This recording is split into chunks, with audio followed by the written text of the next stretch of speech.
Good day sa ating lahat mga kaibigan. Dito na naman tayo sa ating Mercado Official po.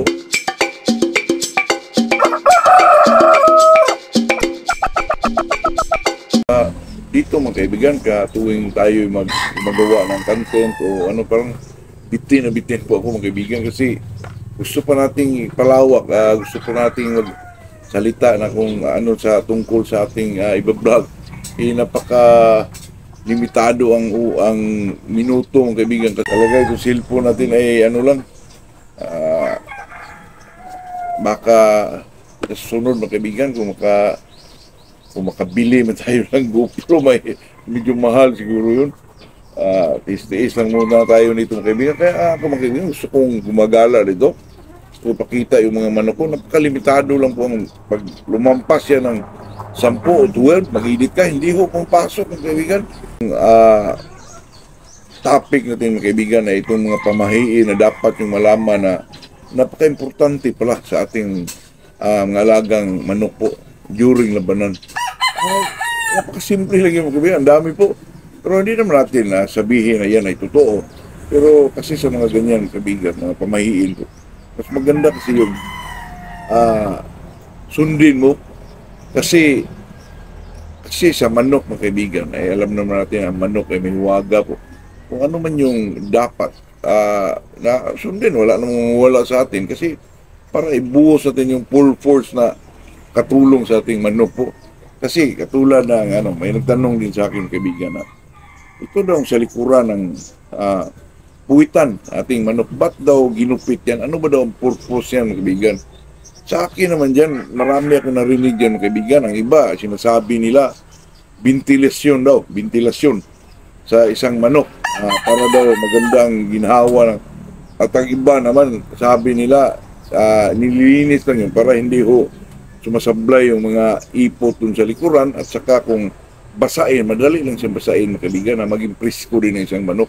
O sa akin mga kaibigan, sa tingin ko po, ang pinaka-the best siguro, ba't ginagawa yan ay yung magkondisyon ka ng isang manok po. Kasi kung basain mo, madali lang siyang makasukan ng moisture o ano man yun. So pag tinatawag na ventilasyon mga kaibigan, siguro may punto din. Pero bilang isang sabungiro, marami akong narinig kung ano man dyan. Yung kunan daw ng balahibo ang manok dyan mga kaibigan.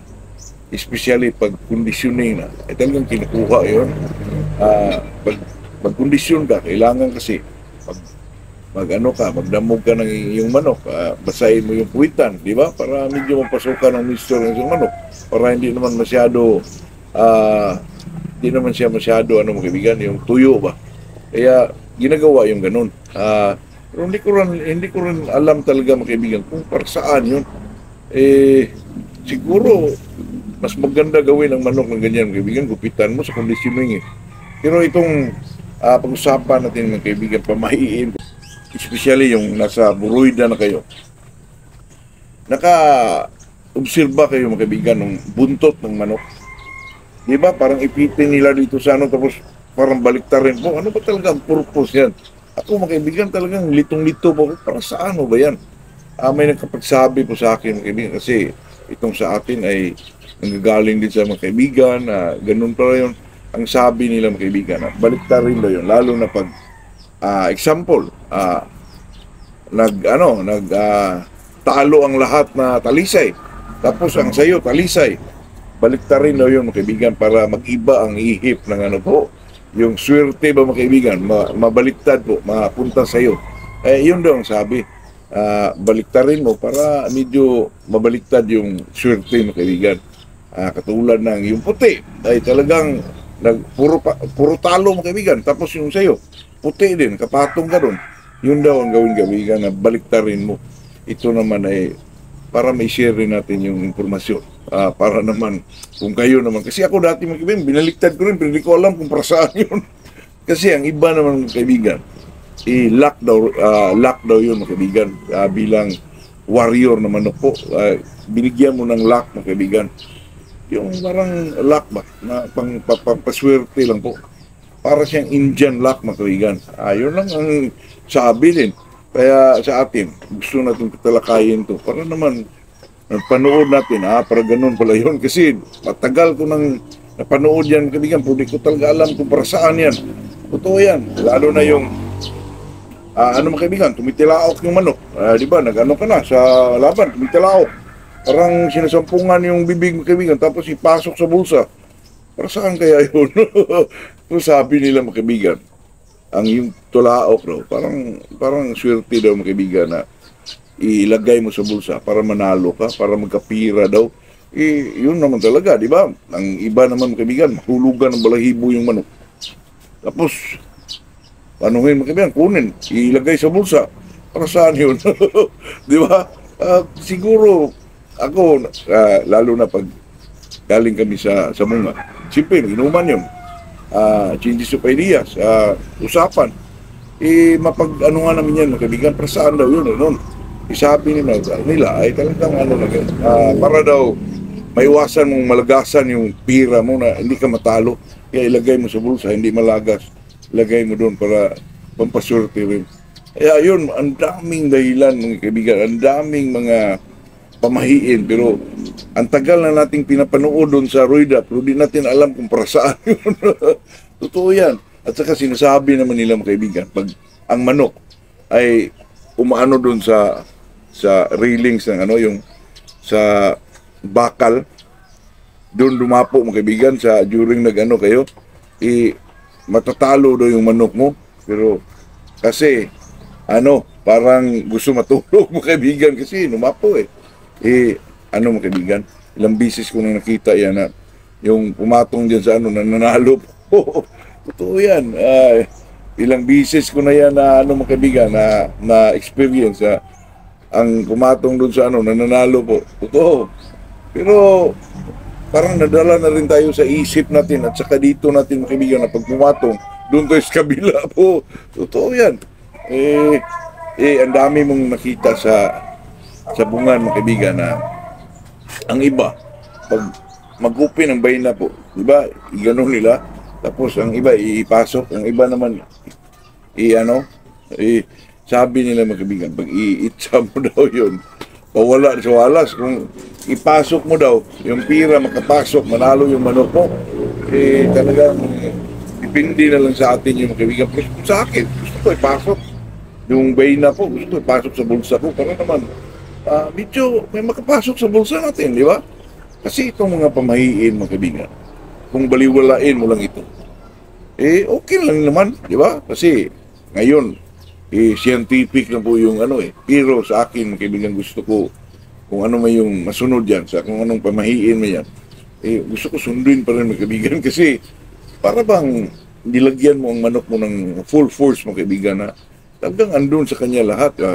Katulad, example mga kaibigan, yung di ba, yung sa likuran, sa puwitan ng manok, nakaganon yung balahibo doon. Ang iba nakabaliktad po. Nakaganon, parang nakaganon ba mga kaibigan? Parang dito pa. Ang gusto naman nila dyan mga kaibigan na paunahin mo yung kalaban mo, makabitaw siya ng una po mga kaibigan.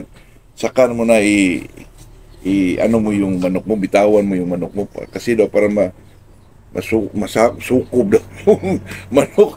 Totoo naman yung makita ko. Kung may mga ganyan ako nakita sa kuwita na medyo baliktad yung balahibo niya, parang kasukob o mga kaibigan na parang masukuban yung kalaban. Kaya ipa-bitin mo, ipaano mo ba mga kaibigan, ipaulahin mo, yung tawag doon, ipaunahin mo siyang ilagay ang manok niya, saka na yung sayo. Kasi doon sa balahibong baliktad po, yun daw. At saka nakita ko mga kaibigan, manalo rin. Totoo yan, kaya kung tayo mga ganyan, sundin na lang natin, wala namang mawala, di ba? Pero ang iba, di nila sundin kasi gusto talaga sila makauna ng bitaw po. Sila makauna naglagay dyan sa lupa mga kaibigan para makapasta na yung isang manok. Depende lang sa tao yun mga kaibigan. Pero kung sa akin, kung may pagkakataon na masunod yun, sundin ko yun. Tayo isang magmamanok kahit nga yung tinatawag nila mga himbis mga kaibigan. Ako na may sabi nila na hindi na sila naniwala sa himbis, pero sa akin mga kaibigan, gusto ko po rin yung sweater na trismidya po. Totoo yan. Para pang pag sweater mga kaibigan, trismidya yung imbis. Parang nagandahan po ako mga kaibigan, totoo yan. Dati pa po yan, pag makita kong sweater na trismidya po, ay talagang kung may pira ako na kahit medyo mahal, ay talagang bilhin ko yan. Eh, ang sweater talagang ano siya sa trismidya parang swak siya sa trismidya mga kaibigan, totoo yan. Di na yun. Mayroon mga iba mga kaibigan, yung mga bastunan, yung ano yung mga ano doon, yung may mga paningi tawag nila, wala naman ako dyan. Gusto ko trismidya lang talaga mga kaibigan. Yun lang ang hinahanap ko sa isang manok, yung himbis na ano, trismidya lang talaga. Yun naman talaga mga kaibigan, hindi naman yun masabi natin ito'y totoo. Pero pag ang manok natin may mga ganyan, parang kampante din tayo minsan. Kasi bata pa tayo, talagang napasok na sa utak natin mga kaibigan, saka dito po. Bilang isang magmamanok, kaya tayo mga kaibigan, ito enjoyment natin, kung patanggal sa mga palagay na natin mga ano mga kaibigan, yung stress po, talagang gawin natin para naman tayo medyo masaya, lalo na pag walang problema sa manukan po. Napakaganda po mga kaibigan. Kaya pag tayo, kahit kumakain lang yung manok natin dyan, panuorin natin, kahit isang oras pa natin panuorin yan mga kaibigan, magtaka ka, ba't hindi ka maano mga kaibigan? Ba't hindi ka magpanood lang dyan sa manok mo? Totoo yan mga kaibigan, kaya tayo bilang isang magmamanok, iwasan natin yung mga toxic na mga pamamaraan o pagsalita, lalo na dito sa ano mga kaibigan, social media po. Gusto ko yung mga pagsalita natin ng mga masama, napakapangit yun mga kaibigan. Magandang umaga sa ating lahat po.